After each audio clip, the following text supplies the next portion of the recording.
is are, am is are। দেখো এই তিনটারই অর্থ কিন্তু হয়, এই তিনটারই অর্থ হয়। হাতে লেখা বুঝতে কি কোনো রকম অসুবিধা হচ্ছে না? হাবিবা কোনো লেটার বুঝতে অসুবিধা হচ্ছে, অক্ষর হচ্ছে না তো? এই কথা হচ্ছে আমাদের বিভাগ। am is are was were মুখস্থ করতে হবে। am is are was were, am is are was were, be been being, be been being। একবারে মনে রাখতে হবে আমাদের।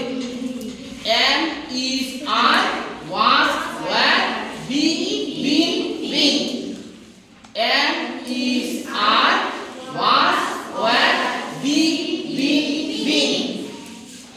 কারো কি কোনো অক্ষর নিয়ে কোনো অসুবিধা মনে হচ্ছে? বানান যদি অসুবিধা হয় বলো।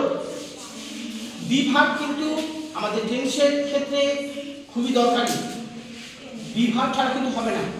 বোঝা গেছে? বিভাগ কিন্তু জানতেই হবে, শিখতেই হবে আমাদের।